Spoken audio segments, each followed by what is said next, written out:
आईने गावावरून आंबे पाठवले होते आणि ते आणायला मला जायचं होतं भारत माताला. सकाळी 5 वाजता उठायचं होतं, पण उठायला मला उशीर झाला आणि मी निघालो 6 वाजता. 6 वाजता आम्ही भारत माता जिथे येऊन पोहोचलो होतो. ज्या ट्रॅव्हल्समधून आंबे येणार होते, ती ट्रॅव्हल्स मुंबईला येऊन सकाळी लगेच रिटर्न जाणार होती गावाला आणि आम्हाला भारत माताला यायला उशीर झाल्यामुळे आम्हाला मोठं टेन्शन पडलं होतं. आमच्या चेहऱ्यावर अक्षरशः 12 वाजले होते. कारण की ती ट्रॅव्हल्स मुंबईमधनं लगेच रिटर्न गावाला गेली असेल तर आमचे सगळे आंबे परत गावाला जाणार होते. नशीब अर्धा तास वाट बघितल्यानंतर अर्ध्या तासाने ट्रॅव्हल्स आली, तेव्हाच कुठं दोघांच्या जीवात जीव आला. ट्रॅव्हल्स पाशी गेलो, ट्रॅव्हल्स मधून 2 आंब्याच्या गोण्या काढल्या आणि आंब्याच्या गोण्या बाजूला ठेवल्या आणि लगेच गाडीपाशी गेलो. गाडीला किक मारली आणि घेऊन आलो. गाडीवर दोन्ही आंब्याच्या गोण्या ठेवल्या आणि घरी आलो. घरी आल्यानंतर आता पहिल्यांदा वरती आलो. वरती येऊन मला आता एक काम करत होतं. हे सर्व आंबे मला गोणीतून काढायचे होते आणि पिकाला ठेवायचे होते. त्यामुळे हॉलमध्ये आंबे घेऊन आलो.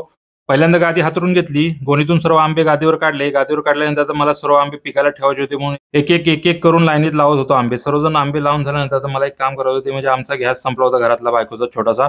म्हणून भुईवाड्याच्या नाक्यावर आलो. नाक्यावर आम्ही दुकानामध्ये बाटला चेंज करून घेतला. तो जुना दिला आणि नवीन लावून घेतला. आता बाटला चेंज करून झाल्यानंतर शिवज्ञाला खायची होती पानपुरी. म्हणून पानपुरीच्या स्टॉलवर आलो. बायकोने पहिल्यांदा पानपुरीवाल्याकडे जाऊन शिवज्ञाची पानपुरी घेऊन आली आणि आम्ही शिवज्ञाला पानपुरी दिल्यानंतर शिवज्ञा गाडीवर बसूनच पानपुरी खात होती. मी बायकोकडे गेलो तर बायको पण पानपुरीवर ताव मारत होती. दोघांची पानपुरी खाऊन झाल्यानंतर दोघेजण मला म्हटलं की मी तुम्ही बाईकवरच थांबा, आम्ही लगेच जाऊन येतो. बघावं म्हटलं कुठं जातात दोघी पण, म्हणून झूम करून बघितलं तर दोघी पण ब्युटी पार्लरच्या आतमध्ये घुसले. आता ब्युटी पार्लरच्या आतमध्ये दोघी पण गेलेत म्हणले मला आहे 5-6 हजाराला खर्च पडतोच मला म्हणून. आता ह्या 6 वाजता ब्युटी पार्लरमध्ये गेलो तर रात्रीचे 9 वाजले होते आणि अक्षरशः मला झोप यायला लागली होती. डोळ्या बाहेर बसून बसून बाईकवर कंटाळलो होतो अक्षरशः या दोघींची वाट बघून. फायनली दोघीजण 9 वाजता बाहेर पडल्या. माझे पैसे उधळायला तर बायको तर होतीच. आता तिच्या बरोबर आता शिवज्ञा पण जॉईन झाली. आता बायकोने पण हेअरस्टाईल केली होती आणि तिच्या बरोबर शिवज्ञाने पण हेअरस्टाईल केली. तुम्हाला शिवज्ञाची हेअरस्टाईल कशी वाटते मला कमेंट करून सांगा खाली. आणि जर तुम्ही आपल्या पेजला फॉलो केलं नसेल तर फॉलो करा.